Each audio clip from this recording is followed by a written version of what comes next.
पूज्य हो तुम ही गजानन, तुम शुभ करता विघ्न विनाशन। गणेश लीला, गणेश लीला।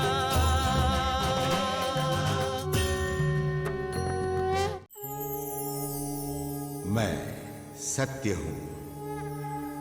मेरे लिए ऋषि मुनियों ने कहा है, जो कुछ भी है वो सब सत्य में प्रतिष्ठित है। सत्य से पृथ्वी स्थिर है, सत्य से सूर्य तपता है, सत्य से वायु बहती है। सब कुछ सत्य से ही संभव है। इसलिए समस्त मानव जाति को सत्य का ही सहारा लेना चाहिए।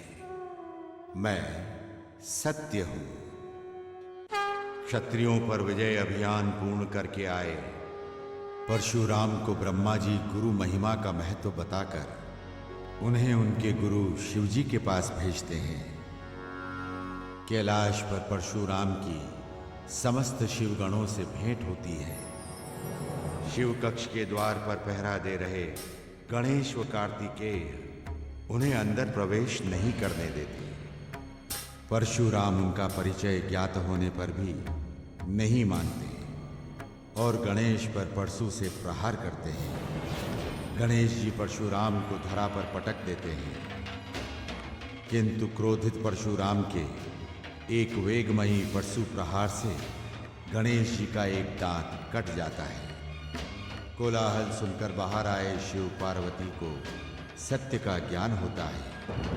ये ज्ञात होने पर पार्वती परशुराम को अदंड देने का निर्णय सुनाती है। शक्ति के अहंकार में चूर परशुराम, तुमने मेरे पुत्र गणेश पर अपने परशु से प्राणघातक प्रहार किया है।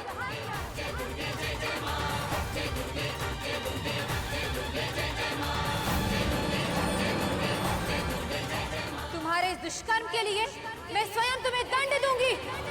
ठहरो देवी पार्वती।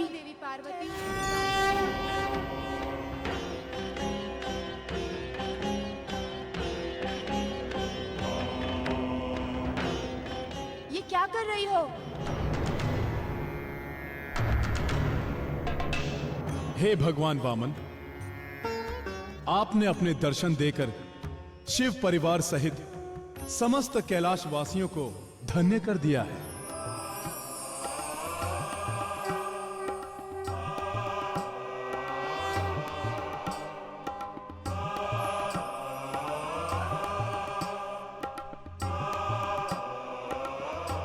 अपने आतिथ्य का लाभ देकर हमें धन्य करें देव। हे महादेव, मैं यहाँ आपका अतिथि बनकर नहीं आया हूँ। जब मैंने देखा कि आप जैसे गुरु के द्वार पर परशुराम जैसे शिष्य का वध होने को है, इसे रोकने के लिए मैं यहाँ चला आया। संसार में गुरु और शिष्य का संबंध सबसे ऊपर, सबसे अधिक पवित्र और आत्मीय होता है महादेव। हे वामन देव, आपकी इस कृपा के लिए हम सब आपके आभारी हैं। हे आशुतोष, इसमें आभार मानने की कोई बात नहीं है। छोटी छोटी बात, असावधानी और नासमझी से बड़ी दुर्घटनाएं घट जाती हैं। समय रहते उनका समाधान करना हर जागरूक व्यक्ति का धर्म है। मैंने तो सिर्फ अपना धर्म कर्तव्य निभाया है महादेव। हे देव, मैं समझ नहीं पा रहा हूं कि परम शांत और सुखधाम कैलाश में यह स्थिति कैसे उत्पन्न हो गई। हे महादेव, भूल परशुराम से हुई है। अमर्यादित अधिकार की भावना के कारण परशुराम ने गुरु पुत्र श्री गणेश और देवी पार्वती के अनुशासन की अवहेलना की है।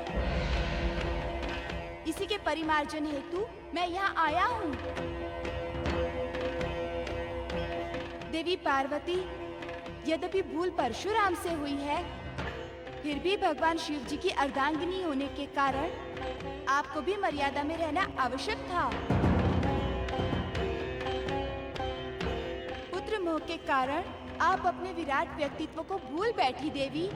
हे वामन देव, आपका कथन उचित है, किंतु आप ही बताइए, इस संसार में ऐसी कौन सी माँ है जो अपने पुत्र पर हुए प्राणघातक प्रहार से विचलित नहीं हो जाएगी। मेरे पुत्र पर हुए प्राणघातक प्रहार से मेरा मातृत्व भाव उग्र हो उठा। इसमें मेरा क्या दोष है देवी पार्वती, किसी सीमा तक आपका कथन सत्य हो सकता है, किंतु आप केवल श्री गणेश की माँ ही नहीं, परशुराम के लिए भी गुरु पत्नी हैं, जिनका स्थान माता से भी ऊंचा होता है। हे गिरिराज किशोरी, जिस तरह आपके लिए श्री गणेश और कार्तिकेय हैं, उसी तरह परशुराम भी हैं।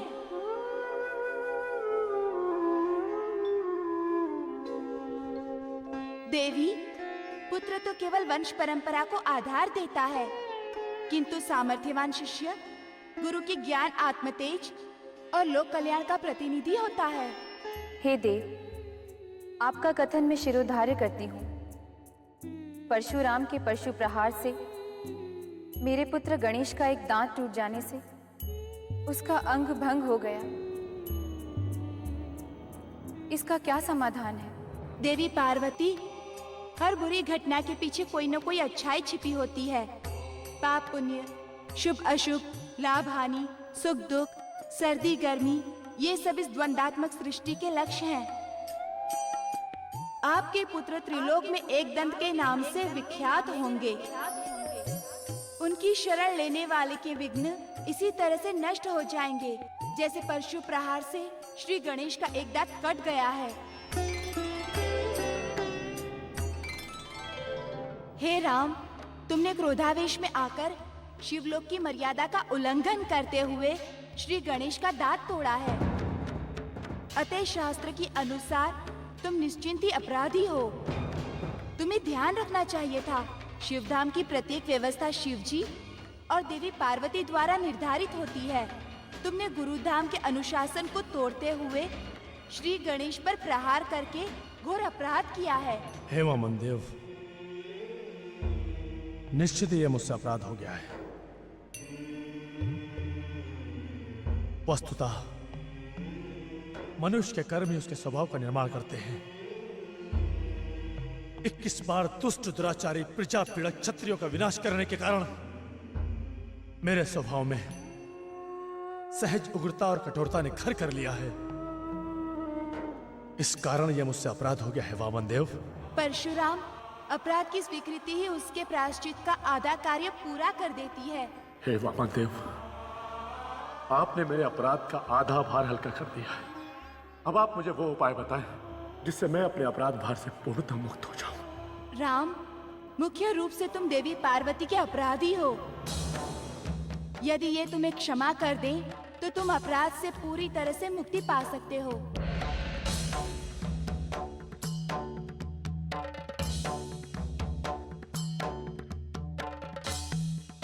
राम, तुम नहीं जानते ये जगदीश्वरी परम शक्ति स्वरूपा हैं, जिनकी सहायता के बिना परम पिता ब्रह्मा, मैं विष्णु और ये महादेव भी अपना कर्तव्य निर्वाह नहीं कर सकते। इनकी शक्ति प्रेरणा से समस्त विश्व अस्तित्व में है। ये देवी साकार रूपों में नाना अवतार लेकर लीलाएं करती हैं। तुम इन्हीं की शरण लो, इन्हीं की पूजा भक्ति करो, इसी से तुम्हारा कल्याण होगा। हे वामन देव, आपकी आज्ञा, आपका मार्गदर्शन मुझे शिरोधार्य है।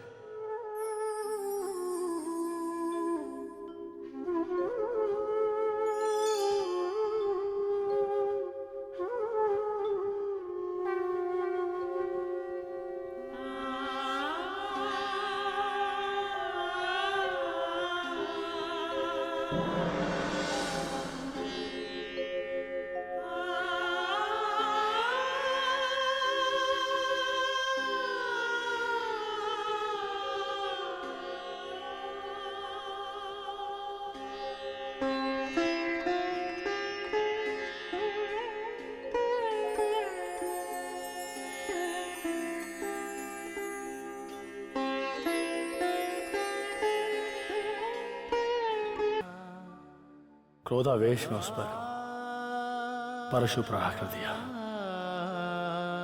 यदि वामन देव नहीं होते तो माता पार्वती के हाथों मेरा मरण निश्चित था।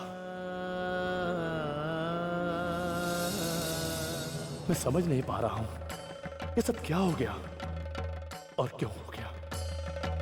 मुझे पितामह ब्रह्मा की शरण में जाना होगा, जिन्होंने मुझे गुरु दर्शन के लिए कैलाश जाने की प्रेरणा दी थी। संभवतः वे ही मेरे अशांत मन का समाधान कर सके।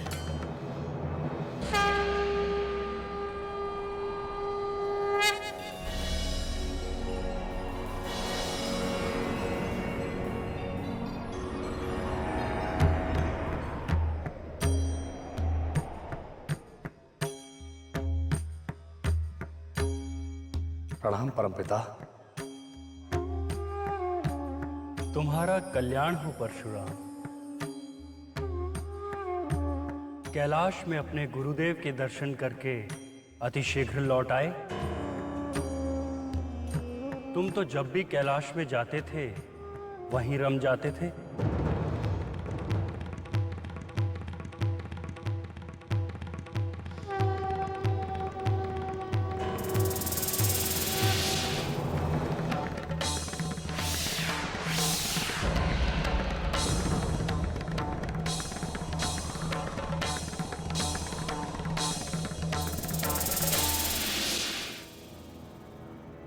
वत्सराम, जो कुछ भी घटित हुआ है उसकी तो कल्पना भी नहीं की जा सकती। हे परमपिता, मेरे मन में बड़ा संताप है। बार बार मेरे मन में यह प्रश्न उठता है कि मैंने गुरुपुत्र श्री गणेश पर परशु प्रहार क्यों किया। वत्स परशुराम, कुछ प्रश्न ऐसे होते हैं जिनका उत्तर मुझ विधाता के पास भी नहीं होता। अतः तुम चित्त में धैर्य धारण करो। अशांत चित्त में धैर्य धारण करना कैसे संभव है पितामह? परशुराम, साधना और अभ्यास से सहज ही मन शांत होता है। शांत मन में धीरज स्वतः प्रकट होता है। अर्थात परशुराम, तुम किसी पुण्य तीर्थ पर जाकर जगत जननी मातेश्वरी की आराधना करो। तपस्या करके अपने दुष्कर्म का प्रायश्चित करो। इससे सहज ही तुम्हारा मन शांत हो जाएगा और तुम्हारे चित्त में उठ रहे प्रश्नों का समाधान भी मिल जाएगा। जो आज्ञा परमपिता। शुभम भवतु मंगलम। तुम्हारा कल्याण हो परशुराम।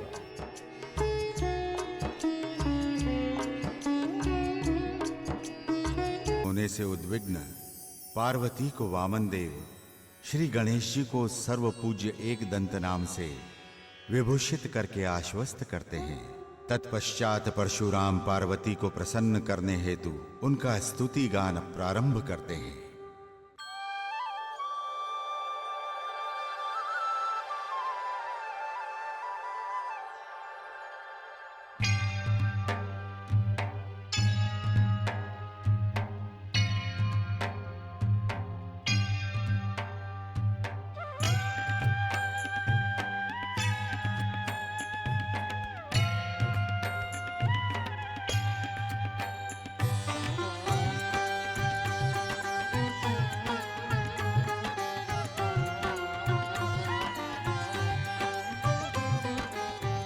गिरिजानंदिनी शिव अर्धांगिनी आपको मेरा नमन। गिरिजानंदिनी शिव अर्धांगिनी आपको मेरा नमन। क्षमा मांगता हूँ मैं माता, क्षमा मांगता हूँ मैं माता, आपके छू के चरण।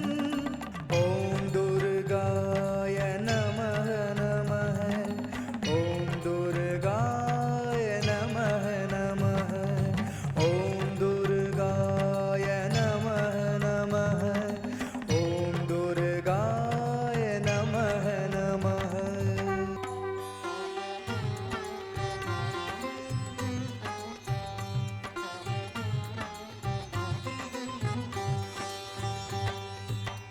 क्रोधित होकर चेतना खोकर मुझसे ये अपराध हुआ। गुरु विद्या को किया है लज्जित, स्वयं का अपमान किया।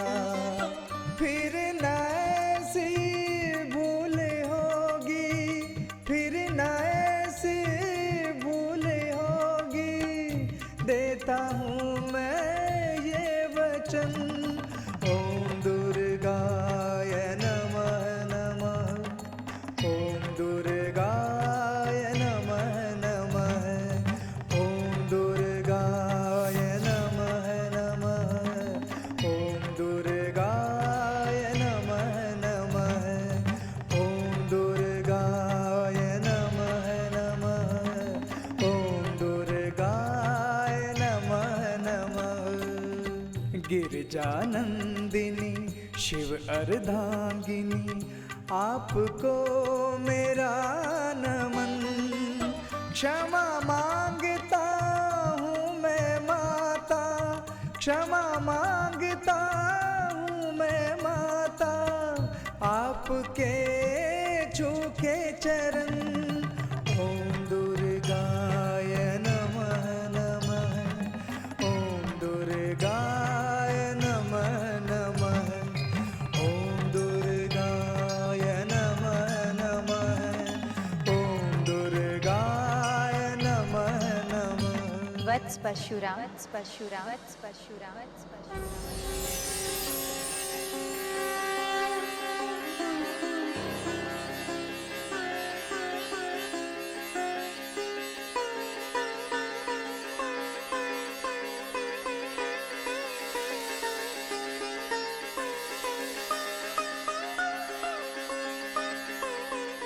माते, तुम सदैव अमर रहो, चित्त में शांति धारण करो। तुम्हारे समस्त अपराध स्वतः समाप्त हो गए। अब तुम्हें किसी भी प्रकार के अपराध बोध से ग्रस्त होने की आवश्यकता नहीं है। तुम्हारा कल्याण हो, तुम्हारी श्रद्धा, भक्ति और निष्ठा दिनों दिन बलवती हो, यही मेरा आशीर्वाद है।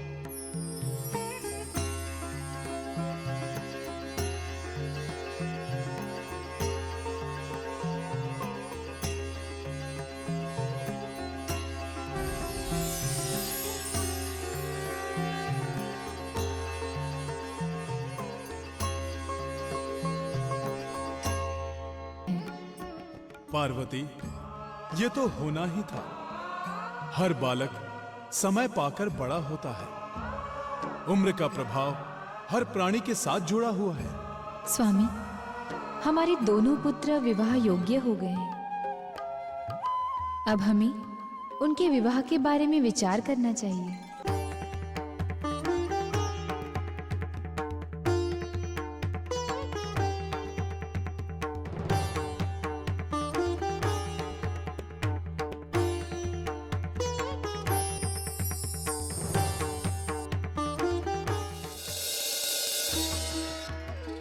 प्रणाम। आज मैं ये क्या देख रहा हूं? सदा आत्म समाधि में लीन रहने वाले पिताश्री और कैलाश धाम की व्यवस्था में व्यस्त रहने वाली माताश्री में आज क्या चर्चा हो रही है?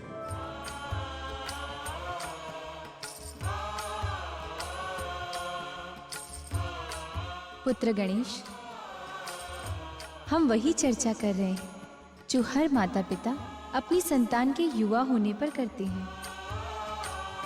मैं कुछ समझा नहीं माते।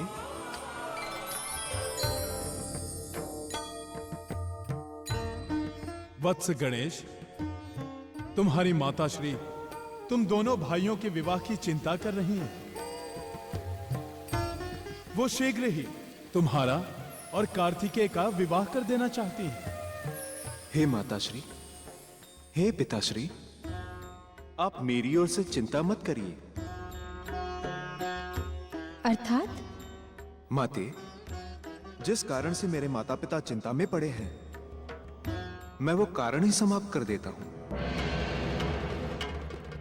पुत्र गणेश, ये तुम क्या कह रहे हो? पिताश्री, मैंने ये निर्णय कर लिया है कि मैं विवाह नहीं करूंगा।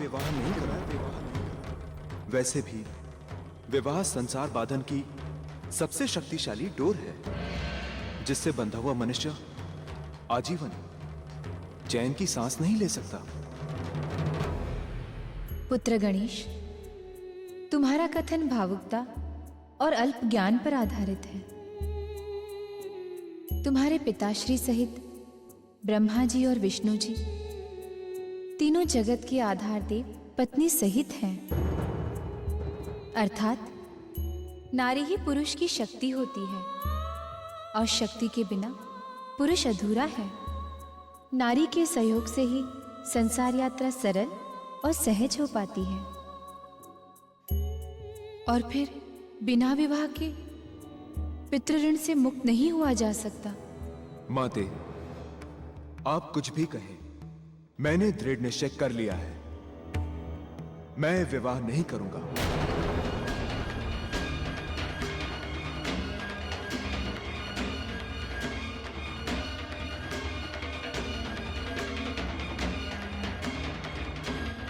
प्रणाम।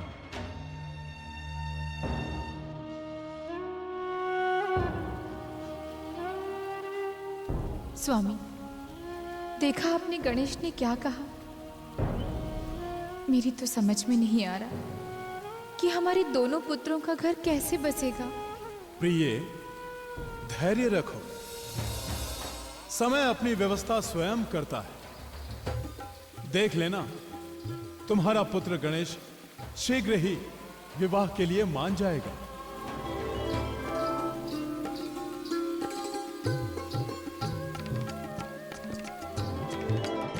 ओम नमः शिवाय। ओम नमः शिवाय। ओम नमः शिवाय।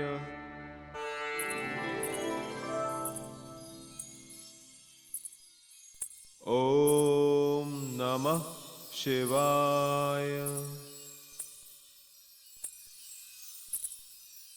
ओम नमः शिवाय। ओम नमः शिवाय।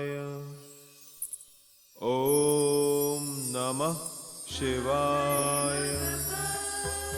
ओम नमः शिवाय। ओम नमः शिवाय। ओम नमः शिवाय। ओम नमः शिवाय। ओम नमः शिवाय। ओम नमः शिवाय। ओम नमः शिवाय। ओम नमः शिवाय।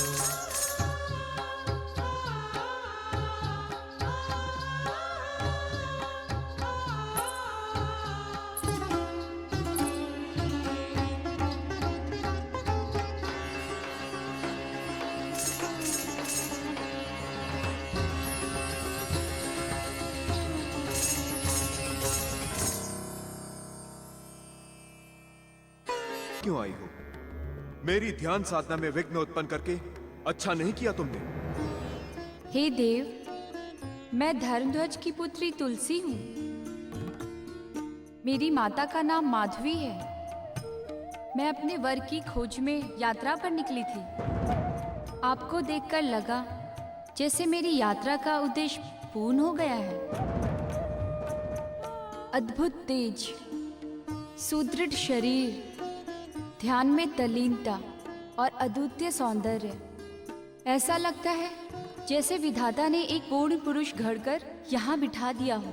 देवी, तुम ये सब क्या बोल रही हो? मैं वही बोल रही हूँ जो एक नवयौवना को एक पूर्ण पुरुष के सामने बोलना चाहिए। देवी, अपनी मर्यादा में रहिए। किसी की ध्यान साधना में विघ्न उत्पन्न करना अमंगल कारक होता है। आप यहां से शीघ्र चली जाइए, यही आपके लिए हितकर होगा। अपने लक्ष्य को पाकर कभी कोई पीछे लौटा है श्रेष्ठवर? मैंने निश्चय कर लिया है कि आप ही मेरे लिए उपयुक्त पति हैं। कृपया मुझे अपनी अर्धांगिनी के रूप में स्वीकार कर मुझे धन्य करे देव। आपकी सोच निरर्थक है देवी। प्रथम तो मैंने विवाह न करने का निश्चय कर रखा है। दूसरे मैं ये भली प्रकार जानता हूं कि विवाह करना जितना सरल है उतना ही कठिन है वैवाहिक जीवन का निर्वाह करना। अपने माता पिता की सेवा और आत्म साधना के अतिरिक्त मेरा कोई ध्येय नहीं है।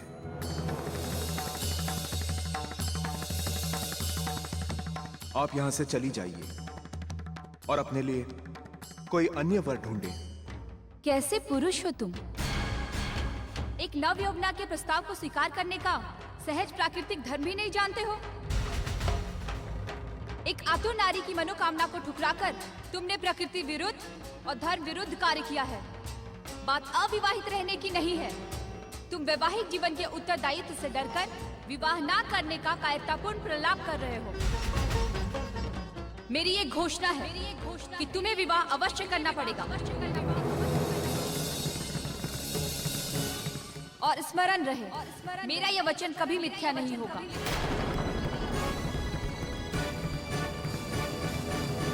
तुमने सहज नारी मर्यादाओं का उल्लंघन करके मुझ निरपराध को कठोर शाप दिया है, अतः तुम दंड की पात्र हो।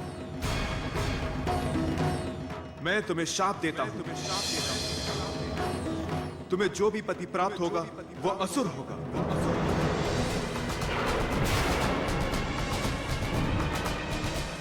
कालांतर में तुम्हें वृक्ष बनना पड़ेगा।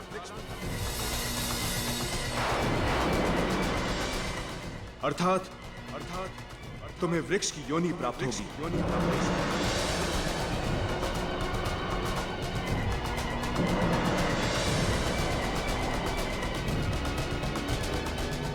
हे देव, मुझसे अपराध हो गया है। मैंने कामना के वशीभूत होकर आपको कठोर वचन कह डाले। मुझे क्षमा करे देव। आप तो स्वयं विघ्न हरता है। आपने जो मुझे शाप दिया है उससे मुक्ति देकर मेरा कष्ट निवारण करे देव। हे भगवान, ये मैंने क्या कर डाला? देवी, तुम्हारे पश्चाताप और शुद्ध अंतःकरण से क्षमा मांगने पर मैं तुम्हें क्षमा करता हूं। मेरा शाप तुम्हारे लिए वरदान बनेगा। तुम कालांश में भगवान विष्णु की प्रिय बनोगी। वृक्ष वनस्पति में सर्वश्रेष्ठ तथा पूज्य मानी जाओगी। श्री हरि की पूजा तुम्हारे बिना पूर्ण नहीं मानी जाएगी। पृथ्वी लोक में तुम मनुष्य के तन, मन और आत्मा को पवित्र करोगे। और हां, तुमसे जो मेरे प्रति बड़ा अपराध हुआ है, इसीलिए सदैव तुम मुझसे त्याज्य रहोगी।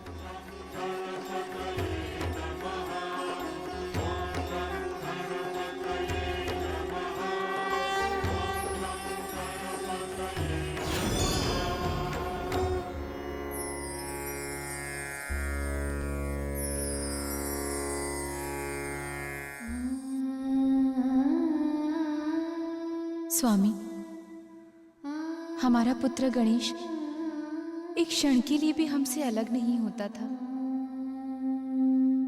किंतु आज 2 दिन बीत चुके हैं और वो हमसे मिला तक नहीं। कहीं ऐसा तो नहीं कि वो विवाह की बात को लेकर हमसे रुष्ट है? पार्वती, चिंता मत करो। भावुकता अधिक समय तक व्यक्ति को प्रभावित नहीं रख सकती। विवाह की चिंता से व्यथित हुआ मन शांत होते ही पुत्र गणेश हमारे पास लौट आएगा।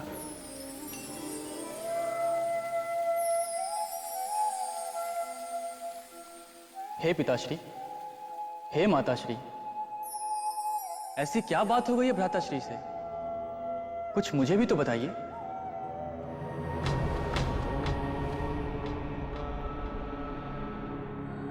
पुत्र, जब हमने गणेश से उसके विवाह के लिए चर्चा की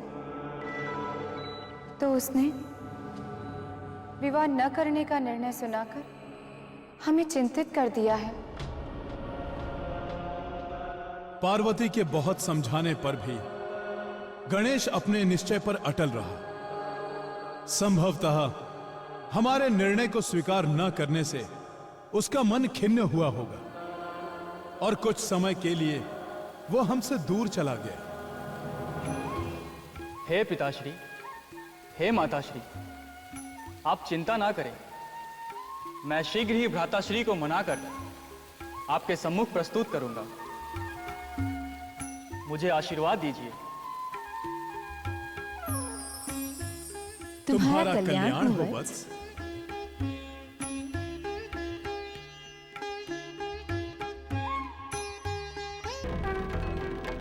प्रणाम भ्राताश्री। आयुष्मान भव। भ्राताश्री, आज यहाँ चिंतन मुद्रा में आप अकेले कैसे बैठे हैं? आपकी अनुपस्थिति में माताश्री बहुत चिंता कर रही हैं। भ्राताश्री, कोई विशेष समस्या आ खड़ी हुई है जिसने आपको इतना चिंतित कर रखा है? भ्राता कार्तिकेय, मैं तुम्हें क्या बताऊं? तुम्हारे आने से पूर्व मेरे साथ एक विचित्र घटना घट गई। ऐसा क्या घटित हो गया भ्राताश्री? तनिक मुझे भी तो बताएं। मैं ध्यान में लीन था, तभी एक तुलसी नाम की स्त्री आई।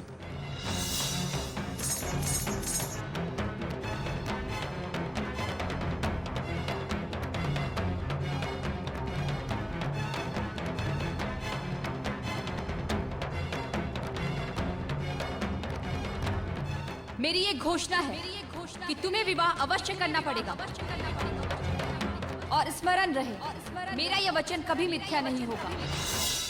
भ्राताश्री, जो कुछ भी हुआ वो अच्छा नहीं हुआ।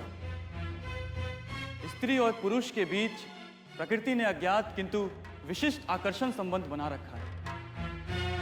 यद्यपि कोई भी स्त्री स्वयं अपनी ओर से संबंध बनाने के लिए आगे नहीं आती, लेकिन यदि ऐसी स्थिति बन जाए तो नीति के अनुसार उस स्त्री की मनोकामना को पूर्ण करना ही पुरुष का नैतिक कर्तव्य बन जाता है। कार्तिकेय, तुम्हारा तात्पर्य यह है कि मैं तुलसी से विवाह कर लेता? भ्राताश्री, मैं विवाह के लिए नहीं कह रहा। मेरी दृष्टि में तुलसी के मन को जो आपने ठेस पहुंचाई है वो उचित नहीं। तुम्हारा कथन उचित हो सकता है कार्तिकेय, किंतु तुलसी ने तो अपनी स्त्री मर्यादा का उल्लंघन ही कर दिया। जिस प्रकार यह दृश्य प्रकृति अपने मौन और मर्यादा में रहती है, उसी प्रकार यह आवश्यक है कि नारी अपने स्त्री सुलभ शील संकोच की रक्षा करें। इसी में उसका हित सुरक्षित है। शील की मर्यादा में रहना ही नारी का रक्षा कवच है, और जो नारी इसका उल्लंघन करती है वो नारी दुर्घटना में जकड़ जाती है। भ्राताश्री, अब हमें इस विषय पर अधिक तर्क वितर्क न करते हुए स्थिति का विचार करना चाहिए। आपसे मेरी प्रार्थना है कि जो कुछ हुआ उसे विधि का विधान मानकर भूल जाइए और शीघ्र ही मेरे साथ माताश्री और पिताश्री के पास चलिए।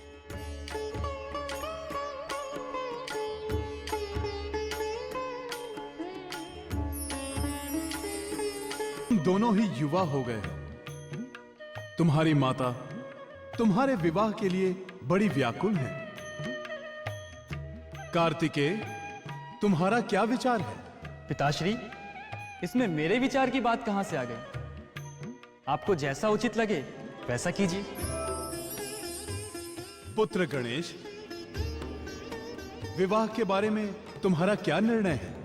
पिताश्री, मेरा निर्णय तो पहले ही हो चुका है। अर्थात? माते, मैं पहले ही कह चुका हूं कि मैं विवाह नहीं करूंगा। मैं आजीवन अविवाहित रहना चाहता हूं।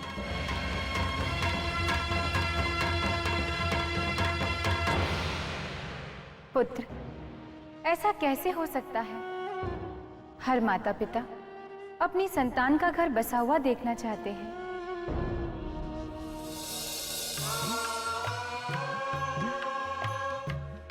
अर्थात उसे गृहस्थ जीवन में प्रवेश देना, अन्य संस्कारों की तरह विवाह संस्कार करना हर माता पिता का कर्तव्य ही नहीं, उत्तरदायित्व होता है पुत्र। पितृ ऋण से मुक्ति के लिए विवाह करना एक आवश्यक धर्म कर्तव्य है पुत्र, जो तुम्हें स्वीकारना ही होगा। पुत्र, संतान के विवाह संबंध में हर माता पिता का एक सुरक्षित अधिकार होता है। फिर भी हम तुम्हारी स्वीकृति लेना आवश्यक समझते हैं। वत्स, विवाह के लिए हाँ करके हमारे मन का बोझ हल्का कर दो। बात अविवाहित रहने की नहीं है। तुम वैवाहिक जीवन के उत्तरदायित्व से डरकर विवाह ना करने का कायरतापूर्ण प्रलाप कर रहे हो। मेरी ये घोषणा है कि तुम्हें विवाह अवश्य करना पड़ेगा। और स्मरण रहे, मेरा ये वचन कभी मिथ्या नहीं होगा।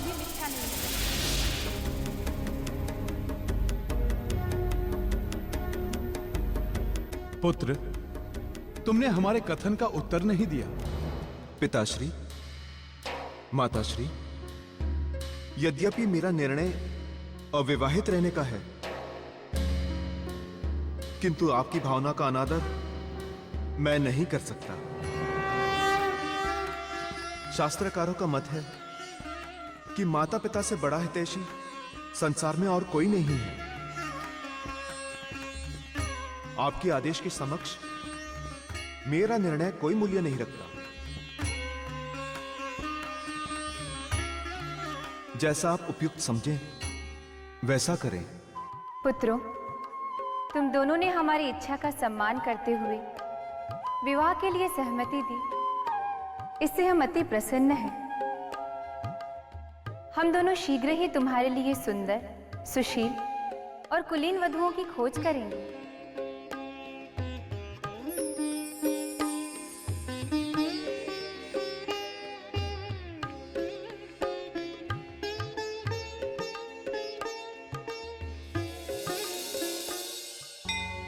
आपने देखा, परिस्थिति और तुलसी के शाप ने श्री गणेश को विवाह की स्वीकृति के लिए बाध्य कर दिया।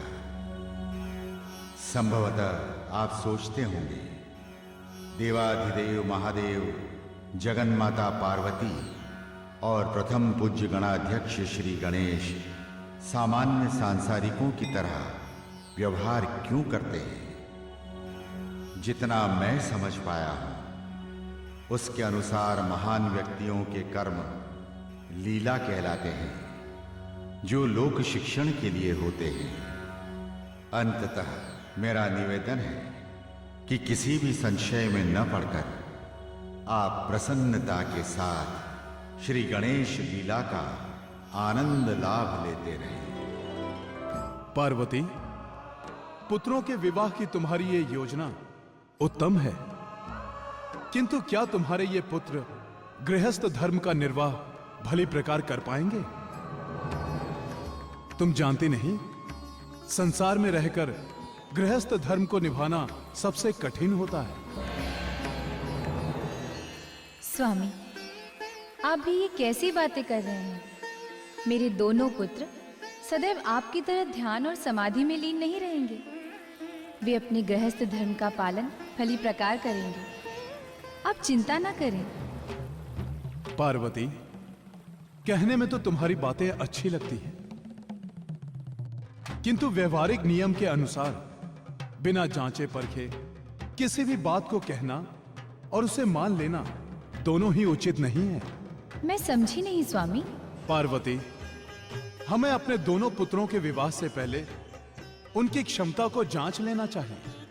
आपका तात्पर्य है हमें उनकी परीक्षा लेनी चाहिए? हाँ पार्वती, बच्चों को उनकी सामर्थ्य, योग्यता, बल, बुद्धि आदि की परीक्षा में उत्तीर्ण होने पर ही गृहस्थ आश्रम में प्रवेश देना उचित होता है। प्रणाम पिताश्री, प्रणाम माताश्री। पिताश्री, आपने हमें बुलाया? आज्ञा दें, हमारे लिए क्या कार्य है? तुम दोनों ही हमारे प्राण प्रिय पुत्र हो। हम ये निर्णय नहीं कर पा रहे हैं कि तुम दोनों में पहले किसका विवाह करें।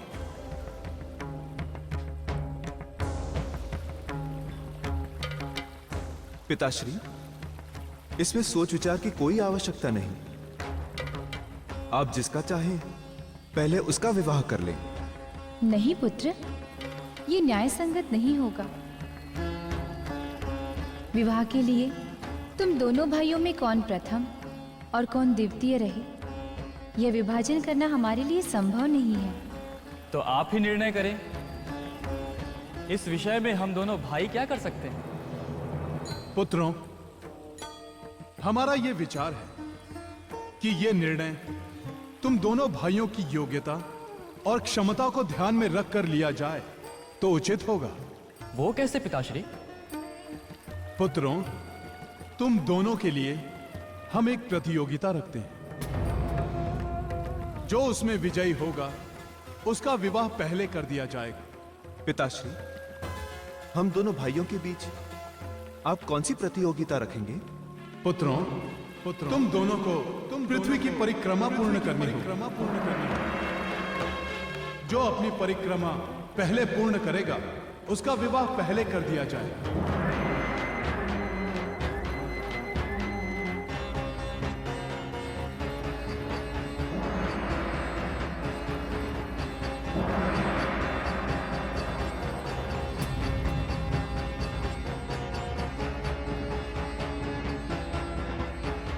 प्रणाम पिताश्री, प्रणाम माताश्री।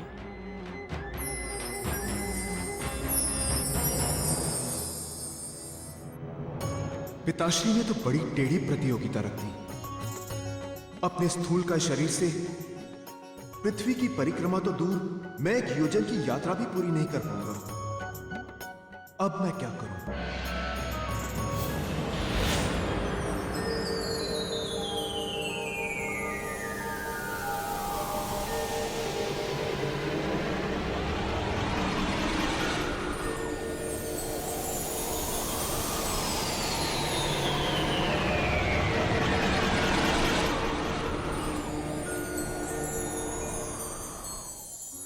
मैं सत्य हूं, हर वस्तु स्थिति का मूल आधार। कुमार कार्तिकेय अपने मयूर वाहन पर बैठकर उड़ गए पृथ्वी की परिक्रमा करने को। हमारे कथानायक श्री गणेश अभी सोच में ही डूबे हुए हैं और ये भी निश्चित है वे अपनी स्थूल काया से पृथ्वी की परिक्रमा तो दूर छोटे से जनपद को नहीं नाप सकते। चलकर देखते हैं श्री गणेश अब क्या करते हैं।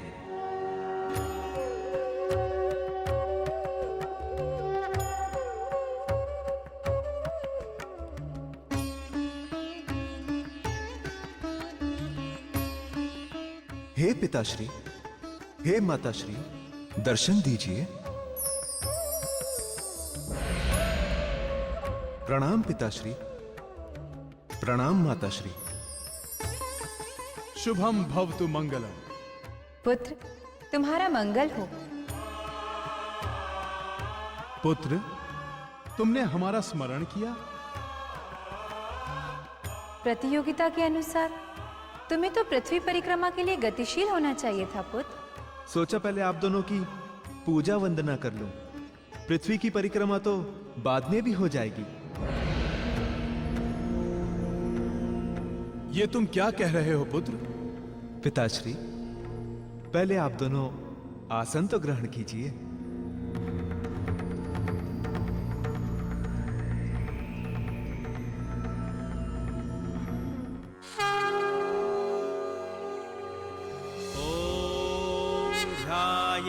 नित्यं महेशं राजतगिरिनिभं चारुचन्द्रावतंसं रत्नाकल्पोज्ज्वलाङ्गं परशुमृगवराभितिहस्तं प्रसन्नम् पद्मासीनं समन्तात् स्तुत ममरगणैर्व्याघ्रकृतिं वसानम् विश्वाद्यं विश्ववन्द्यं निखिलभयहरं पञ्चवक्त्रं त्रिनेत्रम् ॐ नमस्ते रुद्रमन्यव उतोत इषवे नमः बाहुभ्यामुत ते नमः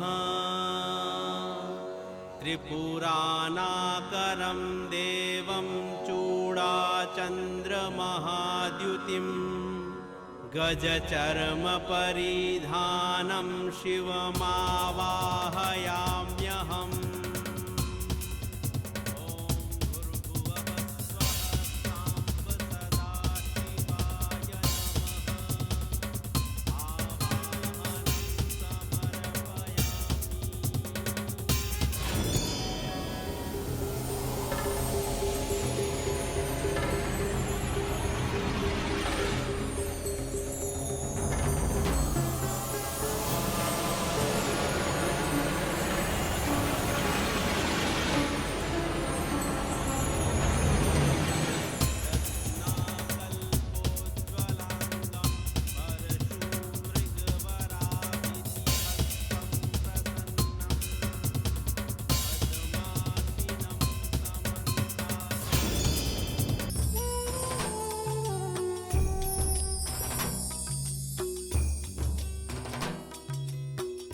हे पिताश्री, हे माताश्री, मैं कार्तिकेय से पहले विवाह करने का पात्र बन गया हूं।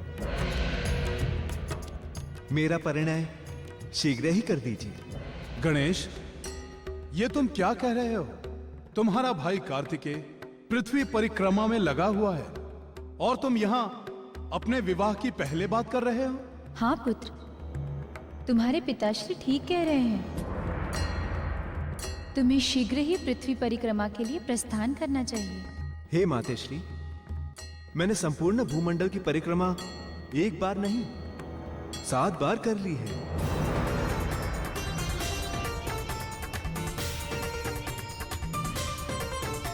वत्स, ये तुम क्या कह रहे हो? तुम तो कैलाश में ही हो। तुमने पृथ्वी परिक्रमा और वो भी 7 बार कब पूरी कर ली? हे पिताश्री, मैंने आपकी और माताश्री की विधिवत पूजा करके 7 परिक्रमाएं कर ली। इसी के साथ मेरी भूमंडल की 7 परिक्रमाएं पूरी हो गई। पुत्र गणेश, तुम ऐसा कैसे कह सकते हो?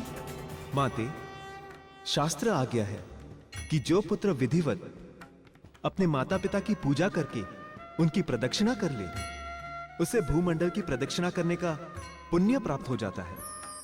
इसके विपरीत जो पुत्र अपने माता पिता को छोड़कर तीर्थ यात्रा पे जाता है, उसे अपने माता पिता की हत्या के पाप का भागी माना जाएगा।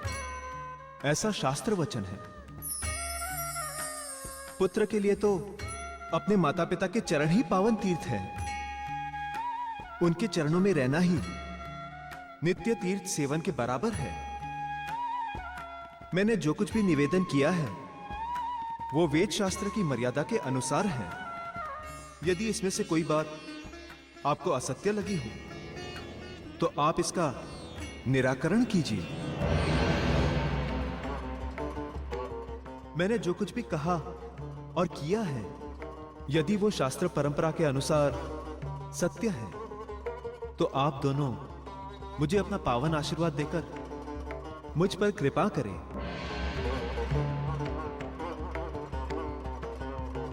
और यदि वे असत्य हैं, तो आप दोनों मुझे उचित दंड दें।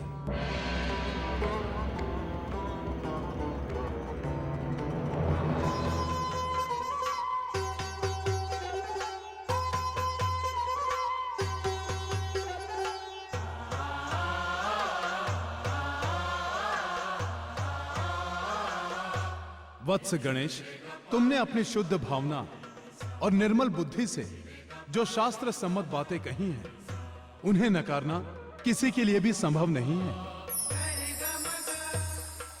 वत्स गणेश, तुमने माता पिता के प्रति धर्म सम्मत बातें कहकर लोक जीवन को एक बड़ी शिक्षा दी है।